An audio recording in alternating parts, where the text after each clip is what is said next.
Salut, c'est Néo, vidéo très sérieuse, on va parler de l'avenir du beatmaking. Vous avez peut-être vu la vidéo de Norma où il parle de Suno, etc. Moi, ça fait plus d'un mois que je baigne dedans et ça a changé pas mal de choses de ma manière de travailler. Mais il y a en plus d'autres questions qui se posent. Je pense donc que ça va être vraiment un tournant important. Donc c'est important de regarder cette vidéo parce que si vous prenez pas des actions tout de suite, vous allez peut-être avoir des soucis. C'est pas la première fois qu'il y a eu des changements dans la musique. Là j'ai fait des petites photos, j'ai pris des petites photos, tu vois, ça c'est Kraftwerk en 1970. Donc tu vois, ça c'était les setups à l'époque pour faire de la musique électronique. Ils ont fait des morceaux un peu hip-hop. Tu vois, c'était même les premiers morceaux de hip-hop, ça samplait du Kraftwerk. Donc c'était des équipements qui valaient plein de thunes. Et voilà, c'était pas du tout flexible. Tu pouvais pas mettre dans ton sac à dos. Les années 80. Donc après il y a eu des trucs en plus, genre les MPC, les platines, les synthés, voilà, les magnétos, etc. C'était toujours cher, mais bon, ça commençait à être plus accessible, justement à pas que des musiciens. Là c'était plutôt des musiciens. Et là il commençait à y avoir des gens qui étaient pas des musiciens à la base. Après on a les années 90, donc 95, je sais pas. Mais bon, là on voit l'arrivée de l'ordinateur, tu vois, avec je sais pas c'est quoi comme programme là, je sais pas si c'est Pro Tools. Il y a les MPC, donc ça c'était les setups 90, années 2000 aussi. Et donc là c'est les années 2010 plutôt. Et là on commence à avoir Fruity Loops. Et là il n'y a plus rien, il n'y a plus de matos. Il y a juste, il n'y a même pas de carte son, tu vois. Le mec il a même pas de carte son. C'est branché, le line-in et c'est bon. Il n'y a pas besoin de... Il y a besoin de rien. Et là, c'est 2025. Maintenant, il y a Suno. Je ne sais pas si vous connaissez, lui, c'est Busy Workbeat. Et il explique pas mal de choses sur Suno. C'est assez intéressant, donc je vous invite à aller regarder. Donc, l'évolution du beatmaking. Avant, il fallait du matériel, du budget. Après, il y a eu démocratisation, on va dire, avec FL Studio, etc. En plus, on pouvait les avoir en pirate. Donc, voilà. Tout le monde a pu commencer à être beatmaker. Mais bon, jusqu'à présent quand même, il fallait quand même avoir, tu vois, ceux qui se démarquaient, c'était surtout les beatmakers qui avaient des talents, qui avaient un style, etc. Et donc là, on a un truc, c'est que maintenant, il y a l'intelligence artificielle qui est arrivée. C'est-à-dire que maintenant, tu n'as plus besoin d'être le meilleur, tu vois. Tu n'as pas besoin d'être un pianiste super fort pour arriver à faire des mélos de fou en piano. Tu n'as pas besoin de savoir jouer de la guitare pour mettre des guitares dans tes morceaux, etc. Et c'est pas comme avant, c'est pas comme Splice, tu vois, il y a eu Splice, et Splice, tu vois, c'était déjà un plus, ou les collabs, tu vois. Par contre, c'était, moi j'ai fait, cette année-là, j'ai fait pas mal de collabs, avec des guitaristes qui sont trop forts, et voilà, mais par contre, moi j'avais toujours un souci, c'était que on m'envoyait des loops, il y a des loops que j'aimais bien, mais j'aimais bien que le début, par exemple. Et il faisait une progression que j'aimais pas, et où je commençais à tout découper et j'arrivais à utiliser au final, ou j'utilisais pas parce que j'aimais bien l'idée du début, mais j'aimais pas le changement, les progressions bizarres. Ça a fait que je me suis concentré aussi sur faire plus d'instru moi tout seul, donc ça c'était une chose positive. Mais voilà, maintenant avec l'intelligence artificielle, moi j'ai fait des morceaux où justement moi j'ai fait toute la base, j'ai fait le piano, j'ai fait les basses, etc. Et après, je l'ai balancé à Suno. Je lui ai dit, fais-moi une guitare acoustique. Il m'a fait une guitare acoustique, trop bien, quoi.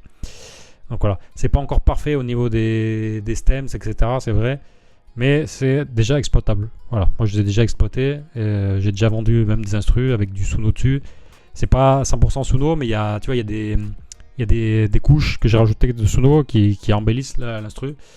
Et voilà, ça, en vrai, ça fait le taf. Donc ça augmente tes capacités. Au niveau de la créativité, tu peux être beaucoup plus créatif. Donc Udio, je connais pas, mais bon, j'ai vu que c'était le concurrent de Suno. Donc ça va changer pas mal de choses. Pour les artistes, pas forcément grand chose, pas pour l'instant du moins, parce que les artistes, c'est quand même des bras cassés. Ils ont toujours besoin d'un studio qui les enregistre. Ils ont toujours besoin, même s'il y en a beaucoup qui commencent à réussir à s'enregistrer tout seul, c'est bien d'ailleurs. Mais il y en a beaucoup qui n'arrivent pas, tu vois, ils savent pas faire, ils n'ont pas la patience. Et du coup, il y a toujours des studios qui marchent. C'est pas des gros studios comme avant, mais voilà, c'est des studios flexibles avec des gens flexibles qui font un peu de tout, qui font des prods, qui font du mixage, qui font. Donc ça, c'est ce qu'il y a aujourd'hui. Donc voilà, au niveau des beatmakers, il va y avoir plusieurs profils. Il va y avoir les marques, tu vois, les Metro Booming, etc. C'est comme Rolex, quoi. Les gens, ils achètent pas Rolex parce que c'est une super montre qui donne l'heure mieux que les autres. Ils achètent la marque. Donc ceux qui auront une marque, ils vont continuer à vendre. Ils vont continuer à avoir de la demande pour leur travail parce que c'est une marque, parce que les gens veulent travailler avec les marques. Donc les marques fortes, ça va continuer à marcher. Et après, il va y avoir les beatmakers augmentés. Donc moi, je me mettrais plutôt dans cette catégorie. C'est les beatmakers qui vont, pareil que ceux qui utilisent par exemple ChatGPT pour lire des contrats ou pour, je sais pas, pour faire des automatisations, pour répondre à des emails, des trucs tout cons. Et maintenant, il y a aussi il y a aussi l'IA dans la création aussi. Ça arrive. Il va y avoir beaucoup d'IA aussi dans le mixage. Et après, il va y avoir ceux qui vont résister. Donc comme dans les époques d'avant, quoi, quand il y avait ces gens-là qui ont arrêté les guitares et les batteries, etc., il y a plein de gens qui ont dit non, c'est pas de la musique ça. Donc là ça va être pareil, il y a des gens qui vont dire que c'est pas de la musique, que c'est pas, etc., et qui vont rester sur le modèle actuel. Et donc c'est pas un souci si t'as une marque forte. Il y a plein de gens qui travaillent toujours pas avec FL ou avec Ableton, qui travaillent toujours avec des MPC, avec des platines, et ça marche parce qu'ils ont créé leur marque, ils ont créé un son, et les gens c'est ce qu'ils achètent, quoi. Ils achètent ce son là, etc. Donc ça peut marcher, mais après il y a un risque aussi ceux qui n'ont pas de talent, qui n'ont pas un truc pour se différencier, ceux-là ils vont quand même, je pense, ils vont passer la trappe, en gros. Donc le public, les artistes en général, ils veulent un son qui soit bien pour, tu vois, qui les inspire. Ils s'en foutent que ce soit de l'IA ou pas. Ça c'est la vérité. Ça veut pas dire que l'IA c'est mieux.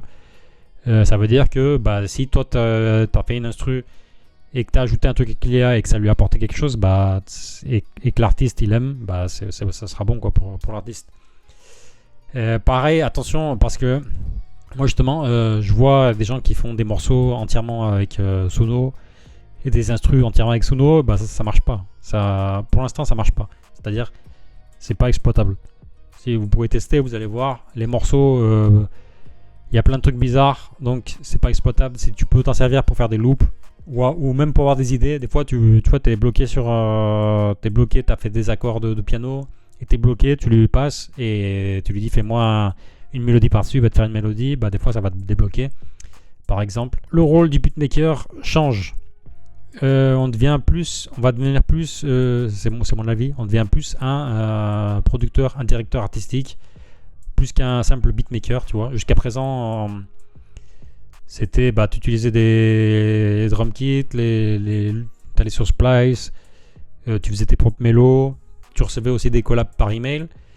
Et donc ça c'était plus le classique, mais maintenant tu vas être plus directeur artistique, c'est-à-dire que toi tu vas pouvoir dire je veux sur ce morceau, ou même un artiste va te dire je veux faire un morceau avec un orchestre, et toi tu vas pouvoir lui dire ok, c'est bon, on va le faire. Tu vois, t'as pas besoin de télécharger des banques de contacts, d'apprendre comment faire un ensemble de cordes, etc. Tu vois, tu vas juste l'expliquer à Suno. Et il va te faire un truc que tu vas pouvoir exporter en piste et que tu vas pouvoir faire le morceau. Ton boulot, ça va être plus de filtrer ce qui est bon, ce qui est pas bon, ce qui est en trop, ce qui sature le morceau, etc. Donc il va y avoir pas mal de travail artistique, de décision. Voilà, le beatmaker choisit, découpe, retravaille. Parce que ce que j'ai utilisé, en fait, c'est comme si j'avais utilisé un nouveau VST, en gros, quoi. Donc mon instru, c'est la même qu'avant, sauf que j'ai un nouveau VST qui fait des meilleures guitares, qui fait des meilleurs violons, etc. Nous, les beatmakers qui avons commencé sans ça, on a un plus, parce que nous, on connaît la théorie, on sait faire des mélos, on sait faire... et du coup, c'est beaucoup plus facile de retravailler des samples de sono. Tu sais déjà faire des mélos, tu sais déjà faire des instrus, etc. Alors c'est un plus. Les gens qui vont débarquer maintenant pour faire du beatmaking et qui vont commencer sur Suno, par exemple, ils ont clairement un truc en moins parce qu'ils vont plus dépendre de ce que va faire Suno. Alors que pour nous, ça va être juste une aide. On va quand même pouvoir prendre les décisions artistiques sans dépendre entièrement de Suno. Donc en gros, ouais, c'est vraiment comme utiliser des loops, c'est la même chose, sauf que il n'y a plus besoin de dépendre d'une autre personne, d'attendre qu'il t'envoie le mail et d'avoir la chance que ça soit vraiment 100% quelque chose qui t'inspire. C'est pas comme moi, des fois, j'ai des loops qui m'inspirent pas, qui j'aime bien, mais il y a des trucs qui me dérangent et je peux pas les retoucher en vrai. Alors l'impact sur les beatmakers et les loopmakers. Donc l'IA réduit la dépendance aux loopmakers, même les trucs genre Splice et tout, je sais pas ce qu'ils ont prévu, mais ça va être chaud pour eux, sincèrement. Enfin, peut-être pas immédiatement, mais je pense quand même que voilà, si tu peux payer, ça coûte $24 Suno. Je sais pas combien ça coûte Splice, mais c'est pareil, les trucs genre arcade, etc. Ça devient obsolète pour moi. En plus, les trucs genre arcade, tu entends toujours les mêmes presets, tu vois, dans toutes les instrus, tu entends les mêmes presets de son. Donc pour les loopmakers, c'est chaud parce que s'ils n'ont pas une chaîne à eux, s'ils n'ont pas des clients à eux, ils font pas des instrus eux aussi, ils vont avoir une grosse baisse de travail, je pense, de débouchés. Donc c'est important que voilà, si vous êtes loopmaker, c'est important que vous créez votre marque comme beatmaker aussi et que vous commenciez à uploader des instrus. C'est mon avis. Moi je connais des loopmakers qui font ça et je connais par contre d'autres loopmakers qui font que faire des loops et je pense que c'est pas une bonne stratégie en ce moment. Même si ça marche, en ce moment ça marche toujours, mais voilà, je pense que pour l'avenir ça va être compliqué. Donc après il y a un nouveau risque, c'est le vol d'instru par IA. Voilà, il y a une chose très grave en vrai. C'est que tu peux prendre une instru à toi. Moi, je l'ai testé avec moi. J'ai mis une instru à moi dans Suno et je lui ai mis faire un cover. Et il m'a fait une instru qui était différente, même style, mais qui était différente et que moi, j'aurais pas pu reconnaître que c'était mon instru, mais qui était avec quelques retouches qui pouvaient servir. Donc voilà, le vol d'instru 2.0, ça arrive. Et déjà, moi, je m'étais déjà fait voler des instrus sans IA. Il y a beaucoup d'artistes professionnels qui font ça, qui font refaire des prods de YouTube par leur équipe. C'était pas tous les artistes qui avaient accès à avoir un producteur qui recopiait les instrus. Donc ça, c'était surtout réservé à des artistes qui avaient des moyens. Mais maintenant, n'importe qui peut balancer dans Suno, faire une cover et ça marche. Moi, je pense que ça va être impossible à prouver en plus, parce que moi, ce que j'écoutais, tu vois, ça change vraiment. Il n'y a pas moyen. Il n'y a aucune protection possible. Donc moi, personnellement, j'ai envoyé un mail à Suno, je leur ai demandé ce qu'ils avaient prévu, parce que j'ai deux profils de Suno, et j'avais un profil où j'avais uploadé une instru, et je l'avais uploadé sur l'autre profil, et je me rappelle qu'une fois, ça m'avait dit que je ne pouvais pas l'uploader, parce que l'instru, elle existait déjà dans leur base de données, enfin le son, il existait déjà. Et donc je m'étais dit, super, c'est bien, il y a une protection. Mais aujourd'hui, j'ai essayé la même chose et ça m'a accepté sur les deux profils. Donc il y a vraiment une grosse menace. Donc voilà, ça c'est assez chaud. Donc je leur ai envoyé un email, je vous dirai ce qu'ils me disent. Parce que si on peut protéger nos instrus, tu vois, si t'as juste à les uploader sur Suno pour que personne ne puisse les copier, moi je vais le faire. Mais si c'est pas possible, voilà, ça va être chaud. Ça va être un gros problème. Il y a quelques mois, il y a tous les Fiverr, là, tous ceux qui font du Photoshop sur Fiverr qui se sont fait mettre au chômage. Les filmmakers aussi, ils ont eu des baisses. Donc tout le monde a dû changer sa manière de travailler. Et donc ça va être pareil pour le beatmaking. C'est un changement, on peut rien y faire. Donc restez curieux, testez, expérimentez. Donc tout ça, l'IA, etc. Moi je vous invite quand même à aller voir ce que ça fait. Tester avec vos instrus, faire des copies. Regardez si ça peut vous aider ou pas. Mais en tout cas, regardez comment ça marche. L'avenir appartient à ceux qui combinent la créativité et la technologie. Voilà, donc il y aura les beatmakers qui vont rester dans le modèle classique, de faire des instrus normales avec les VST, etc. Et après, il y aura les beatmakers augmentés. Et pour l'instant, c'est pas parfait encore, c'est vrai. Mais voilà, ça ouvre déjà pas mal de possibilités en plus. Voilà, donc on arrive à la fin de la vidéo. J'espère que ça vous a ouvert l'esprit sur le fait que voilà, il y a du changement qui arrive. C'est pas un changement forcément négatif, par contre c'est un changement brutal, on va dire quand même. Ça veut pas dire qu'il faut utiliser de l'IA à gogo, ni que ça soit la seule solution. Mais voilà, intéressez-vous. Moi je pense que c'est important de s'intéresser, voir vraiment la qualité que ça peut donner. Tu vois, moi j'ai testé, j'ai vu les limitations aussi, les stems, la qualité du son un peu bizarre, N'hésitez pas à commenter dans les commentaires si vous avez déjà utilisé l'IA, si vous avez déjà sorti des instrus avec des pistes de Suno.